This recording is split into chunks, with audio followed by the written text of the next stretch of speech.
That is true. Um, all right, very good. We are going live. It says we're live. April, tell me if we're not live. All right. And I am going to share my screen. I've slacked again today.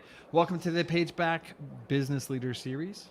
And today we're going to be talking about managing hybrid teams. My name is Mike Black. I'm the managing. Well, I'm going to keep just move through my slides a little bit. I'm going to talk about my panelists. We may be missing one, and we will find out in just a second.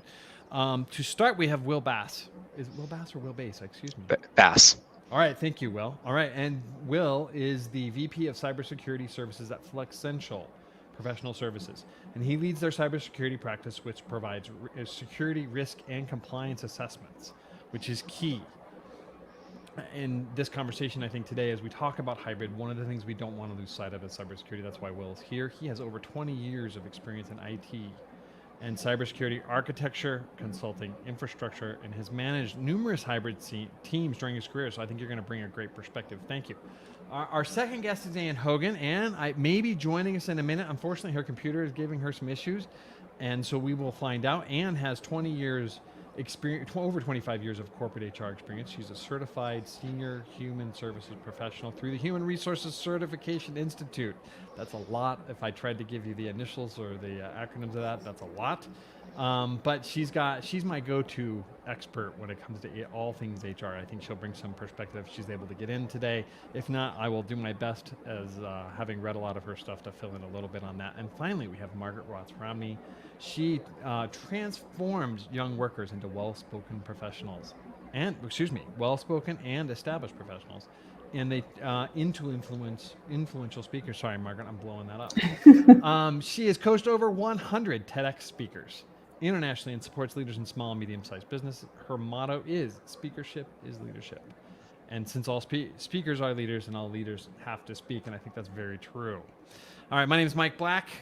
I'm the CEO and managing partner of Page Black, probably the least important person here. But I am going to talk about Page Black. We're an integrated marketing firm, and places where we come in is if marketing departments want more money to try new tactics, but leadership's not seeing better results, we can help them build a plan to improve those. If they know they're better than their competition, but they don't understand why their competitors get more attention, that's a problem we solve. Finally, if marketing's just not happening, it's inconsistent, or maybe it's not measured or ineffective, we'll come in and help. I keep saying we'll come in. There we go. Thank you, April, for sharing it. We've got Will's, we've got his LinkedIn. She's catching up with us a little bit here, or our chat is catching up with her. And then she's also got his Twitter account as well. We'll go on about Page Black. If your customers don't understand or know about everything you offer, we will help you with that. In fact, we have a webinar coming up about that. And then finally, if you're looking to go into a new target market and don't have a plan, give us a call. All right, enough said about that. Let's first quickly move into our first business questions. And so there is this big shift that's happening, we're seeing, and it is that we are starting to see going away from working remotely entirely to where you're going to have a hybrid model. Some people in the office, some people there. And I want to ask my panel, and I'll throw my thoughts in too. How should business leaders consider this? And I'll start with you, Margaret. Yeah, so thank you, Mike. And I think business leaders, what I'm seeing with my clients, my CEOs and C-suite, is we're at a similar place to where we were a year ago. March 2020, most everyone had to rethink everything. It was a real crisis moment. But in the middle of crisis, there's often a huge opportunity too. We can get rid of things that don't work. We can establish new habits. And it doesn't feel right now like as much of a crisis as it was a year ago, but it's an unknown territory for sure. So we have an opportunity to, again, throw things out that don't work and take advantage and set up new channels of communication, new patterns to get us where we want to go. We have an opportunity to really expand our growth mindset. Can we change, or do we want to just stay stuck where we have been? Right. There's this shift. If you follow business news, the Wall Street Journal is talking about how something like 40% of workers are considering changing positions. And one of the key drivers for this is the ability to work remote or not. And then on the other side, though, you have a lot of some people who have vested interest saying how their most engaged and best workers are at the office. They're warriors. They're toughing it out. Some of those people happen to be real estate companies that will definitely benefit if people are working in the office. So, bear that in mind. But I think you're right that it is an opportunity. Will, what's your perspective, having run a couple of teams that are hybrid? I think opportunity is my word for it too. I think the organizations out there that embrace this, that really move and shift towards this, are really going to find themselves in a good place. I think most organizations can be just as, if not more, productive when their workforce is remote, and for a couple of reasons. One, I think it provides a better work-life balance for your employees. So they're not spending so much time in the car, commuting, doing that type of thing, which allows them to have that balance, be able to spend more time with their family, which means they're going to be a happier, more productive worker. But I think it's also one where, as you say, you're seeing a lot of companies out there now can open up the space to what kind of workers they can get, where they work from, and everything else. So I think you're gonna be able to expand the workers that you can go after and include inside of your workforce. It's something that we've certainly seen over the last year. For us, we're kind of Denver Boulder based organization, and we were primarily, I'd say not primarily, but probably 2/3 of our workforce was kind of in the Denver Boulder area before COVID hit last year. And now I'd say, we're probably 50-50, maybe even a little bit under, more remote workers than it is workers in this area. So it's really kind of opened it up and worked well for us that we can recruit people from all over the country.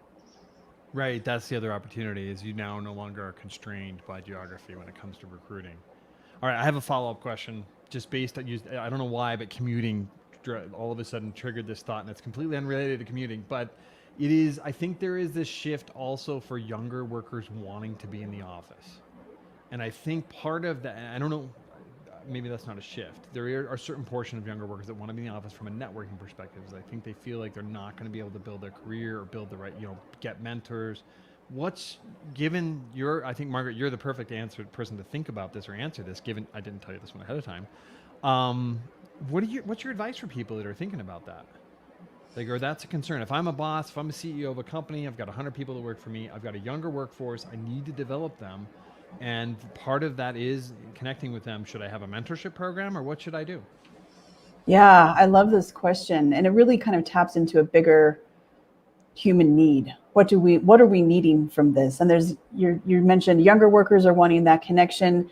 And what I want to refer to with this is there's a framework, there's an assessment from the Neuro Leadership Institute. What they've looked at is how our brains are wired for connection. We're so very, very aware of social threats and social opportunities. And we get very triggered when there's certain things that aren't right, and we are in our best place and can move forward. And they've divided those into 5 areas, which spell the word SCARF. There's status, certainty, autonomy, relatedness, and fairness. And if we look at these 5, no wonder a year ago things were so up in the air. We were getting triggered on all of them. And no wonder right now, status, is it going to be a status question if people are in the office or out of the office? Maybe I feel more settled if I'm in. Certainty, if we're doing this hybrid, what can I depend on? What can I not depend on? Autonomy, maybe some people just really want the greater autonomy when they're at home. Relatedness, this one especially is lighting up for me for this younger crowd. They want that relatedness. They want that connection with people. And if they're virtual, maybe they're not feeling it. And then fairness, are we treating virtual and in-person personnel people differently? And so I don't know if this doesn't give an answer, but it kind of could shine a light on where there are opportunities and what we need to do so people can feel that connected and safe so they can do their best work. Right. Those are all factors that would go into that consideration. And when you're saying status, I initially thought you meant kind of, are they working or not working status kind of thing, but you're thinking social status. Yeah, exactly. And there's a few layers of that status as well. There's our literal official title, who's in the C-suite, who isn't. but there's also status around what do you expect. Like one example is a few months ago, a friend asked me to sort of lead a meeting that was it was a family gathering, remembering a family member who had just passed. And he said, "You're great at facilitating. Would you come and facilitate this?" And I said, "Yes, you bet." And he had chosen me to hold that role. And I got in there, and a few minutes before, there was a woman who was a closer friend of the family. She said, "Oh, no, this is my job." And so even though it wasn't an official title, there was still like, and I didn't really care one way or the other. I was like, "Oh, but where am I? What do you want me to do?" And so it's that level of status on that level it's really, too. There's this hierarchical piece to it, which makes sense. That's how we function as a society. But there's also this kind of just understanding where I am Yeah. in that role today. What can I and expect? the uncertainty that comes with that. And I think it's true that we've taken it, or hopefully have taken the threat of the virus off the table, that everything's working and all that. And depending on who you follow on the news, your opinion could be anywhere. But beyond that, having said that, there is all this uncertainty of how the world's going to work as we're coming out of it, and we're certainly not going back to where we were. Well, what's your thought on that question of how do you engage, younger workers that are concerned about making sure that they're building the right network to grow their career? Yeah, absolutely. I think you're changing how you build that network. Certainly, you're using more tools, you're using Slack or whatever to communicate and try to have those conversations. I do think some in-person activity is important too, though. I noticed that as we've kind of opened up here in the last month or two. I met one person that works for me that has been working for me for a year that I'd never met in person before. So those type of opportunities, I think, definitely grows that. So I think it's going to be important, even if you're not necessarily bringing everyone in the back to the office full time, is trying to find ways to do some in-person activity. If you're in the same city, maybe that's getting together for a happy hour or lunch. Maybe it's going out and visiting some of your team members, or getting groups together and maybe flying them in to have some activities so that the teams can kind of get to know each other a little bit and do some of that team building. But then also trying to do other team building activities. During this last year, we've been trying to do that. We've been having some team happy hours where we all get together on WebEx and have a just kind of talk about anything other than work and have a beer or something. So trying to do some things like that so you can kind of build some of that kind of team aspects that are definitely more difficult when you're talking about a remote work environment. But I think doing that and kind of getting to know everyone personally and understanding, because I think from a career standpoint, I think you're still able to recognize which workers are accelerating, which ones are good, who your all-stars are. So I think you have to kind of identify in some different ways. And I know we have some questions that might lead into some of that, but I think you can still do that. So I think it's being able to identify that and kind of changing how you work as a manager and a leader, and understanding how that works and making sure that you're encouraging those members and building them up for the future. Yeah, my thought on that, and this is just my own thing, I think listening to you two, my thought is I know a very sharp young man who started working with one of the big 4 consulting firms, and he's young. I mean, he's probably 25. He has vaulted his career forward because he's very comfortable with the virtual world and not letting that hold him back. And so I think if you're concerned about that, perhaps that's an opportunity for you that you could follow. He was reaching out to senior members, kind of helping them with things, solving problems, and now he's leading up efforts that he wouldn't get to do for a couple more years at the least. So it's a cool opportunity. All right, briefly, I have to do a quick commercial for us. Tuesday, July 13th, we're going to do a webinar, and it's Solve My Current Customers Don't Know Everything We Do. And so, and thank you, April. There's a link in the chat for the SCARF study that Margaret was referring to. So that said, we will be doing a webinar. If your customers don't know everything you do, we will teach you how to fix that on July 13th. All right, let's move into our next question. If the leaders don't approach this in a deliberate manner, what challenges will they create? So that's one way, is that, and I think we had to, when we were going into this, many businesses did not have a choice to think this through ahead of time. It was one day we're working in the office, the world explodes, and a week later, the last, I think it was like March 13th was the last in-person meeting I had before this all started, and I had a coffee with a potential client, and that was it. I was done for a year. And so we have this now opportunity to think about this deliberately. What do I want this to look like? And so what are the challenges they're likely to create if they don't have a deliberate approach? And Will, let me start with you because I think you kind of there's this risk element of not thinking through it deliberately, and then Margaret, I'm Yeah. sure you're going to have some thoughts from a psychological or social perspective. Absolutely, and that was the word I was going to go to right there was risk, and it increases it in a number of different ways. I think you have risk from a security standpoint. We saw this a lot of the time last year, where you had these organizations that shifted to remote work quickly. So they compromised their security. They made they opened up their firewall. They did other things so that workers could work. Well, a month or two later, we were helping with a lot of customers that got compromised because they had to move quickly from a cybersecurity perspective to make sure their organization could work. The bad actors found this out and then took advantage of it. So there's that risk, which is still there because a lot of organizations, I think, still made those compromises, and it's understanding what you need to do to enable these workers to be able to work remotely and do it in a secure way. But then there's also the risk from the business perspective that if you're not moving in this direction, you're going to start losing your good talent, because the best employees out there are ones that either want to work remotely or want to work in some sort of hybrid, but maybe they're there in the office and not, or maybe they do want to work in the office. So being able to provide those options to your highest talent is important. Otherwise, they're going to go find an opportunity that's going to provide those for them. So I think there's some risk from a cybersecurity perspective, but there's also some business risk out there as well.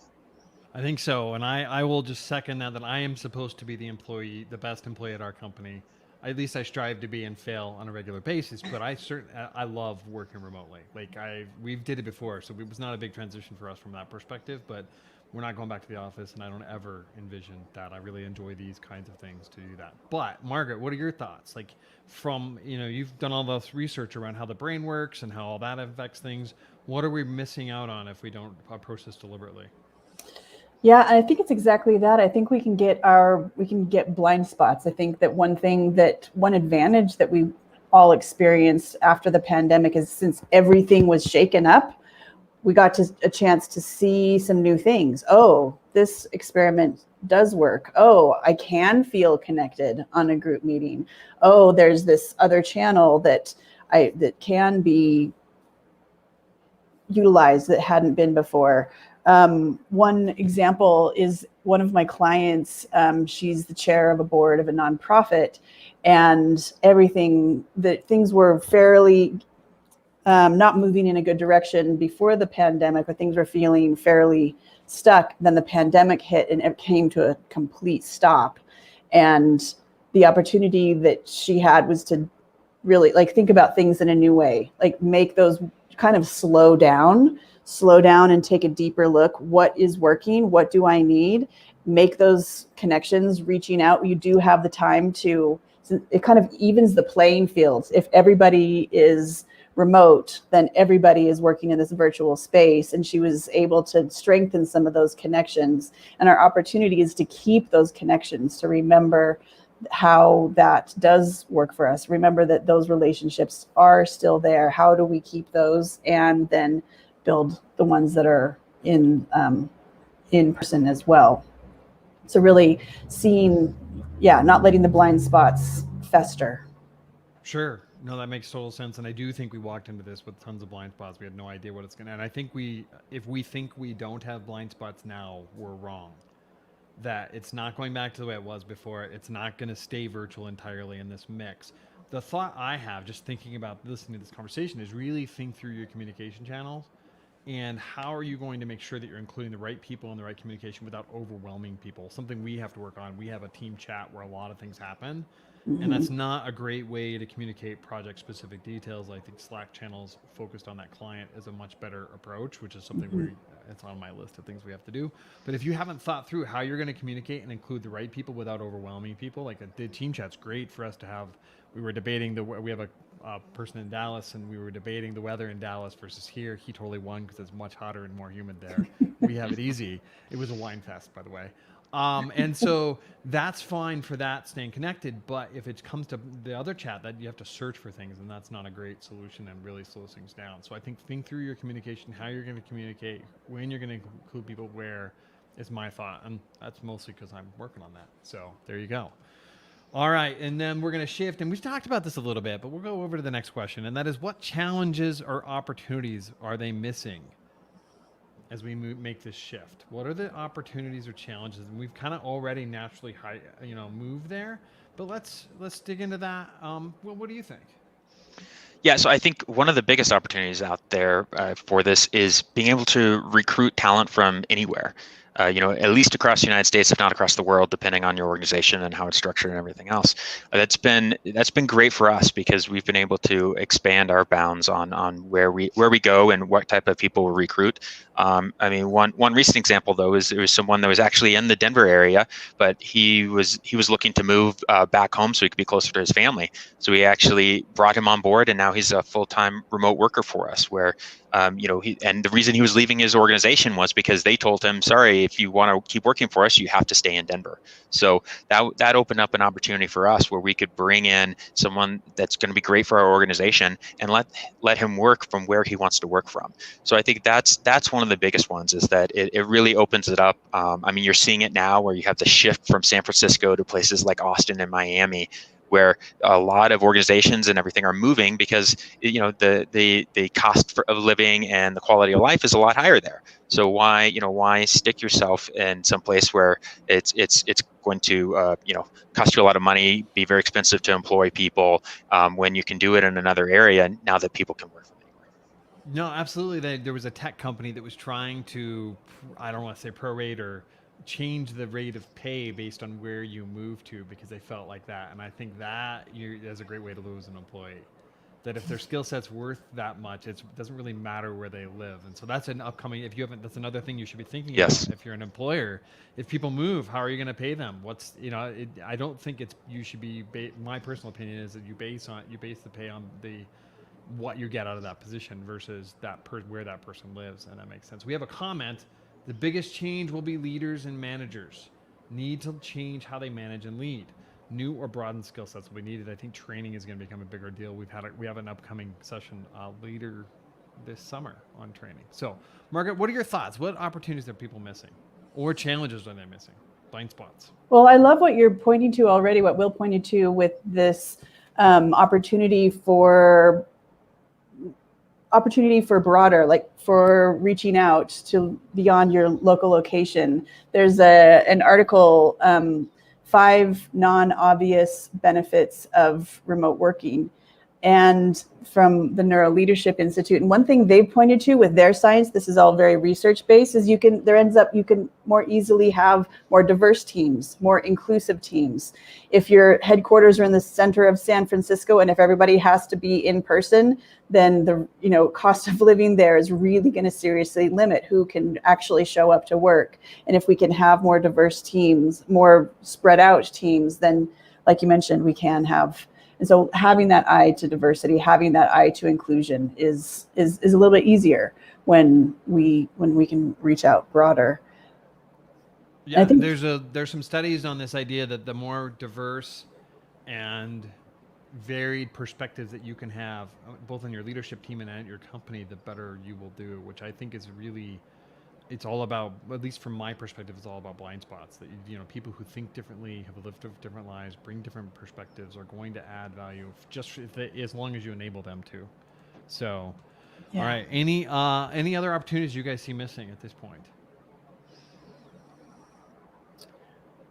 I think we have an opportunity. Actually, we have like a responsibility, a urgency to change our habits.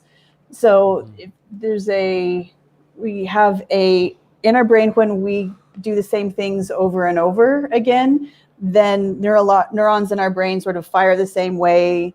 When those neurons fire together over and over and over, they get faster and smoother at it. And there's like a neat little sheath that covers it's called a myelin sheath. And what we all have learned, experienced last year, like when we had to figure out how to go to the grocery store in a new way over and over again, is it's frustrating to have to slow down and learn things in a new way. But there's an opportunity to then build more patterns, build more networks, which is kind of mirrors the opportunity in our organizations too. When we take that chance to slow down, when we take that chance to rewire things, then we can turn out better on the other side. That's right. So just change is good, and for your brain as well. It's not fun. No, it's not. But I think you're right. And isn't there some? I think there's some research around the more you do that, the better. Like it builds resilience against some of the aging diseases as well. Yeah, Which that too. hey, who's not terrified of that? Right. All right. So that said, let's pop into our the top question I think of the day from my perspective is how do we address accountability and engagement? So we've talked a little bit about that, but I think that's a real challenge. I didn't mean me to be in the center. Excuse me, folks. Let's go this way. We're just have to stick with the same chat, unfortunately, because if I go to the one where we're next to each other, all of a sudden half my face is gone. So there it is. We learned something. So that said, I think it is, what are your thoughts, Will, having run teams with the accountability piece? I think it's a real, it's not, if leaders walk into this with the perception that we're all good people, that we're all there to kind of do our part, I think that's frankly naive. I think that I think the majority of people are pretty good people, but I think there are people out there looking for opportunities where they don't have to necessarily work as hard or to take it easy. Sorry if you're one of those people, but I just think there are people like that out there. And I think if leaders that walk into this with that perspective that doesn't exist, they're missing something. And if you're a manager, you know what I'm talking about. On the other hand, you don't want to treat everybody that, always look for that. So it's a real challenge. What are your thoughts? Yeah, I think this is one of the biggest challenges out there for it's changing the way that you manage people. I like to walk into it, kind of saying, hey, I'm going to trust you until you prove me wrong.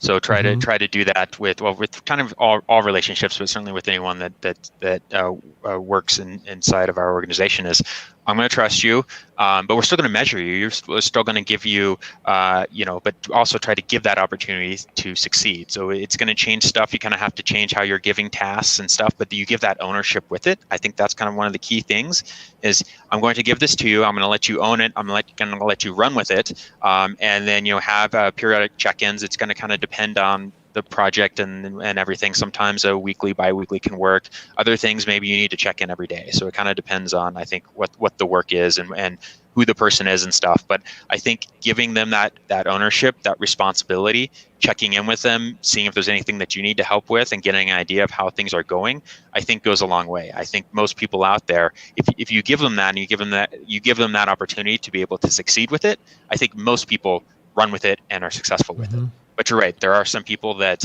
are trying to, that kind of take advantage of it and aren't doing as much. And hopefully, it may take a little bit, certainly longer than I think in person. But it may take a little bit. But hopefully, you can identify that and either start to take corrective action. Hopefully, get them back in line. And if not, then at some point you do need to move on. Right. And I think the accountability piece we really talked about was good delegation, right? And good delegation comes with accountability of it's done or it's not done, and there's a measurement there. And I think just having the accountability pieces reduces the opportunity and chance of that happening. I don't know, Margaret, what are your thoughts? I'm being all negative about people here, so you got to go correct me. Tell me where I'm wrong. No, I love what Will is saying about the ownership, and and there is that ownership. One thing that I've seen in businesses, and I give a keynote about this, is that there's 3 essential elements. And that is to a well-run business, and that is appreciation, autonomy, and accountability. And I love what you both said about having those measures. We all need a finish line to cross. We all need to know, yes, I did the job well, and then being appreciated for it. We all need to have some level of autonomy in it. Like Will said, with the ownership, so the person knows, okay, I need to get the ball there. I'm going to take this road to do it. Then they can bring more of themselves and showing up with their accountability, their talents. And then the accountability part, it is the toughest one. And the last time I talked about this, it's the one that when I give this keynote is when everybody's on the edge of their seats. All right, tell me how to do this. Tell me how to make this work. Tell me how to make people do their thing. And my answer is you can't. You can't make anyone do it. But what you can do is say, this is what we expect. This is where we are. This is where I need you to be, and this is why we need you to be there. And communicate that really, really clearly of the starting place and the ending place, and then invite them. And if they're not showing up, and if they can't reach those goals, then it's not about you, it's not about them. There's this third party. There's you, there's your employees, and then there's the project itself. And so one thing that Brene Brown says is, soft, open heart and strong back. all the communication. Yeah, we appreciate you. This is great. This is working. And man, this was the goal, and this is what we're just not seeing you hit over and over again. And what are we going to do around that? What are our boundaries around that? You need to have that strong back too. So it's complicated. It's a tough one. Yeah, I think that when we had and I'm sorry, that won't show me the identity and the tool here, but the comment around we're going to have to learn how to lead differently and manage differently is really, that's one of the key pieces. For me, I think using the data to keep yourself objective, that I think there's at least I have this tendency where I want to believe the best in people. And so I think, there's a saying, or at least somebody said this to me that really was profound, is that when people tell you who they are, listen. And people tell you that with their behavior, and I tend to be like, it's okay. And invariably that's not a great move. So there's that struggle as well. All right. I think we're going to shift to the next question. And this one's the one that Margaret's going to have a lot to, no, I'm kidding. Will, this is all you, I think. Let's have you take a shot at this. What are the IT data security issues that this brings up? Margaret, we may have a response, and that's our goal, as we will try and have a response or a follow-up question for Will. Yeah, the biggest change is this has really expanded the threat landscape out there. So before, if everyone was in the office, you just put up a bunch of firewalls and email filtering, and and it never got to 100%. People are still getting hit with ransomware and all that kind of stuff. But it really helped when you could build that big kind of moat around your workers. Well, that's not the case anymore. You now have a distributed workforce that is working from not only their home, but they may be working from a coffee shop. They may be there's all kinds of different areas that they may be, and the threat landscape is out there. If they're at a coffee shop, then someone may put up a fake access point and they're connecting to that, and they can steal all the information. If they're working from home, their kid may come and start typing on the computer and go to a website that they shouldn't, and some malware gets downloaded onto the system. So there's just a lot more opportunity out there for compromise. And the bad actors know this. It's much easier to compromise someone that's sitting in their home office than it is in the corporate office. So there's a couple of things that need to be done here. One is you need to take a look at your tools and your policies when it comes to these type of things. So you need to make sure that that the workers have the right tools for that. So you need to make sure that can your antivirus and patching and all of that can actually get to those home systems out there. When the systems are coming back into the environment, are you making sure that they're doing it in a safe manner? Because if you're just using regular old VPN like you used to, you might be bringing the bad actors right into your network when you do that. So it's taking a look at things like a zero trust environment. It's taking a look at potentially scanning systems as they come in. One of the other big challenges here too is some organizations, this is becoming less as time goes by, they had workers working from their personal computers to come back in. So they're VPNing into the organization with their personal computer. So taking a look at that, understanding how those type of things are dealt with from an organization is important. The other thing, it might also make sense for an organization to take a look at some of the key people, whether it's the C-suite or the IT or information security team or other ones that have access to the most important information inside of the organization.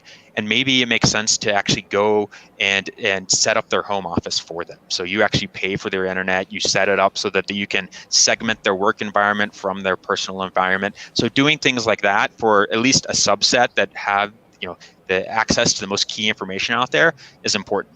But really that's it, is understanding the change in the threat landscape, changing your architecture to meet with it, and then also I should also say just kind of monitoring and alerting to it, so that if something bad does happen, you have the ability to identify it and take care of it before it becomes a wider issue or makes its way back into the larger environment.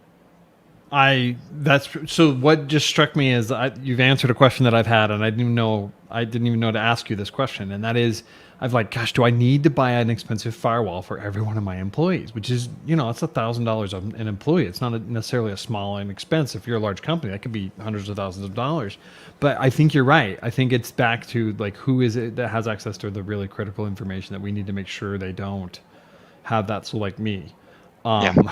My leadership team. Yes. And I'm not, I've done a lot of that, but I haven't done the really expensive firewall yet. That's next on my list now, thanks to you, because I kind of got stuck with this idea of all or none. And so I think that's good. And sorry, world, I just announced that you can try and hack me. So change all my login information. For no, we're pretty good anyways. No, and that's it. Yeah, it's evaluating that risk and understanding and making those trade-offs between, the cost of doing it versus, reducing the risk. So yeah, because you're not going to be able to buy that $1,000 firewall for every single employee. But if you evaluate the risk and understand the risk and who actually has access to that most critical data, then you can take those limited resources and put them in the right spot. Right. Yeah. The IT person, the CFO, the CEO. Yep, exactly. Yes. Yep, exactly.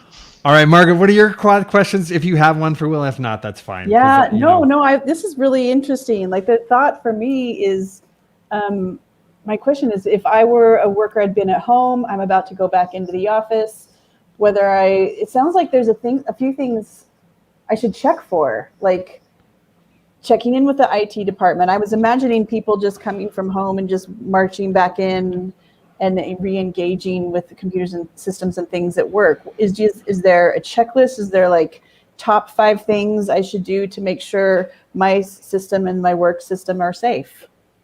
So that's gonna vary depending upon the organization and what kind of systems they have set up and everything else. I would say when you bring your computer back in and it talks to the domain the first time, you probably want to turn it on and go get a cup of coffee, because the fact that it hasn't necessarily been inside the environment for a while, it's going to have to do a lot of talking and do some updating and so forth. So that's one thing. So plan that first day, that first morning, that your system's going to be busy talking to a bunch of systems that it hasn't talked to in a year. But then that's going to depend on the organization and how well they're able to control these systems remotely. If they're able to patch them and keep them up to date and everything else, then there's going to be a lot less that you're going to need to do when you come in for the first time. But if it's a smaller organization, for instance, then those capabilities may not be there. So there may be good to talk to your IT team and maybe have them take a look at your system when you bring it back in and make sure, hey, was the system compromised? Were there any challenges there? And so that's one where it's probably good to have a conversation with your IT team and figure out. Hopefully they have a plan for what the kind of the comeback to the office environment is. But it kind of varies by the organization, and certainly probably the larger organizations are more prepared for this. They're the ones that probably have very good tools and controls over their systems, so it's probably a lot less of a challenge for them than maybe some smaller organizations out there that don't necessarily have the tools and the controls. That's right. And I think the smaller organizations are the ones that are at risk. We all tend to think we're not worth hacking, but it turns out we're easier to hack. Yes, you are. And so there you go. Yeah. Although we're all cloud-based, so I live with the cloud-based and dual factor is how I justify that in my mind. Don't say anything that makes me nervous now. Will tell me after the call. Multi-factor is the most important thing you can do. Yes. Yes. It's required everywhere, on everything, even things that are not important. So there you go, world. I'm not as hackable as I just said I was. So I had something to say there. I think that is one other piece, though, that I think, and it's a total shameless plug for your company, Will, is that if your company is using on-prem software, I think that creates a real risk, because especially if you have outside factors, going to the cloud makes you just automatically. Flexential does help with that. That's automatically makes you safer, does it not? It depends. So when you go into the cloud, and yes, we do help with this stuff. But when you go to the cloud, you can, if it's not architected and secure in a secure way, it can be just as bad or worse than being on-prem. So it really depends on what architecture you use. Just moving stuff to the cloud doesn't necessarily make you safer. You can move stuff to the cloud, and if you don't put in a secure architecture, in some ways it might even be worse, because now if you had an application that you had to be behind the firewall to be able to access, now it's a SaaS type application or something up in the cloud. Now it's potentially poked out to the world to be able to get to it. So it depends on the architecture and everything. But yes, that is definitely something that we can help assist with, is making sure we have a whole DevOps practice that works in those types of environments to help architect that and everything else, and then we have the whole security practice, which falls under me, to make sure that we can come take a look and assess the things that you're doing to make sure and give recommendations on what you should do to make sure that you're doing these things in a secure way. But it does bring up a good point. That's been one of the big challenges we saw, was you had legacy applications that require, before it's like you had to be on site to access this application. Now that everyone moved remote, it's like, oh, how do we access this legacy application? Sometimes it's, the old financial system or something that really has some important data in it. And that's where we've seen some of the compromises as well, is they made some compromises to let people access those systems remotely. And then the bad actors saw those and were able to come in and compromise those systems. Oh, so that's such a great point. If you have on-prem software and you made those, like essentially you allowed that to be accessible to the world, and you haven't looked now, gone back and said, how am I going to protect this? You should do that now. Yes. Not like yesterday. Yes, yesterday, yes. That's totally fair. All right. So there went my premise that being in the cloud saves everyone. But I tried. All right. Yeah. So last question. I believe this is the last question of the day. We'll find out when I click the slide in a minute on the back end. But it is, what's like one concrete critical step people can take now, or business leaders can take now, to make this whole thing easier, even though we've honestly started the whole process. I don't like that one. Sorry, guys. We'll go this way. Back to the same old, same old. What's your one step? So I think the main thing is business leaders need to embrace it. So they need to kind of go all in on this, and by that I mean they need to bring in collaboration tools. They need to bring in better processes and ways for the teams to work together, because this is the future. I mean, I think the pandemic really just accelerated things that might have taken 10 years, and said we did it all in one. So we're not going back. So I think that's really the key, is you embrace this, you bring in the right tools, so that teams can collaborate, work together well, and kind of also all going along with that, changing the way you manage your teams and everything, so that you can really take full advantage of this. Because I think the organizations that embrace it, that go after it, are the ones that are going to end up getting the best talent and be the most successful in the coming years. Absolutely. So yeah, one of the comments that I just keep seeing is that the world isn't going to start changing more slowly. That it's going to continue, like, even though it's been a rapid pace of change, we've had 13 years or something of some estimation that we've advanced forward in 13 years in terms of adoption rate. But it's not going to slow down, and it's just going to continue to accelerate. And so as a business leader, thank you, because you've just given me a future topic for this. What I'm always looking for is, what are the challenges business leaders they face today for these as we do these LinkedIn Lives. And how do you embrace change is going to be one of the upcoming ones, just based on what you said. Margaret, what's your step? Yeah, I love this idea of just embracing it, of here we are, what are we going to do? And like we talked about, I'm aware of the communication channels and how leaders are connecting with their people. And there's one example, one very concrete example that one of my clients engaged in. With everything so remote, he decided to hit the road. He decided to travel so that he could do the big networking across the country, but he still needed to keep in touch with the team at home. And he was a little concerned. How do we keep this culture connected? How do I keep the channels of communication open? Am I really going to hear, if I'm not there, am I going to hear the little dark simmering or murmurings behind? Why can I keep this communication channels open? And he did one thing, and that is he ended every meeting with saying, what feedback do you have for me? So he was the CEO, but no matter who he was talking to, he set that the doors as open. Mm-hmm. And by setting that example, it kind of touched into all 5 of the SCARF elements that we talked about. It's touched into status. He was the CEO, but he was like, hey, we're all human. I wanted to hear what you have to say. Certainty. Then people knew by every single time he would end with this, they knew, okay, I'm going to have an in. There's a place for me to say this. Autonomy. He was asking for their opinion. He trusted what they saw and what they were observing it to tell him. Relatedness. They were having that conversation. He was, I value your opinion, and I'm listening to you. And then fairness.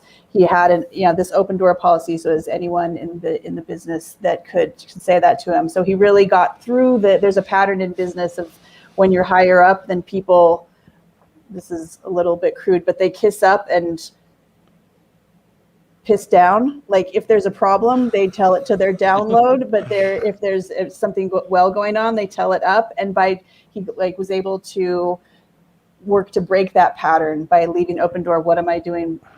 What feedback do you have for me? What feedback do you have for me? And just create a more open place. So we get that the communication channels are open. I love that. Even the crude part, I suppose. Sorry. No, it's okay. I think it's true. And I think that, to some degree, there's a lot of, if you're in leadership in a company, you can live in a bubble, right? Like you only hear the good stuff. You're not hearing the bad news if you don't have that open communication. So that actually leads right into my thoughts for everyone is that if you're, as you're negotiating this, I really would encourage you just do an assessment about where you are. Like you didn't have that opportunity. No one really knew, except my wife. She somehow knew, but no one in the world really knew that coronavirus was coming. And we all had to make this shift in a week. Now the world's going to open up. You don't know where we're going, but you certainly know we're going somewhere. Talk to your team. Figure out, where do you stand? What's going on? Where are people? How confident are they? Look at the scarf of where everybody in your team stands and figure that out in terms of where they are, so that on their comfort level is with what's going on. Because then you can support them. Because you won't know, and so get out of your bubble. And the same thing, frankly, from an IT and security perspective, you probably need to you need to look at what are you doing. Because it's going to change, and you don't want to. There was I think it was the Target hack where the guy brought in it was just a USB drive that caused like millions, system. Right? Yes. And the HVAC system caused this like huge amount of damage, put him out of business. I don't know the details, but my understanding is he didn't have an LLC, so he actually personally went bankrupt as well. Awful stuff. That could be totally wrong, so no one quote me, and I will just delete that part of the video. I don't actually have that power, but that's okay. All right, really quick before we head out, that's kind of it. We're going to close with our next week's topic, and that is managing innovation in the middle market. And so one of the things that I've seen is that we just talked about it, that things are changing fast. Everything is changing faster as we go on. If you don't have an innovation budget and you're not thinking through that process of how you're innovating, you're probably missing out. I'm bringing in a panel to talk about that. I don't have photos, but next week I will.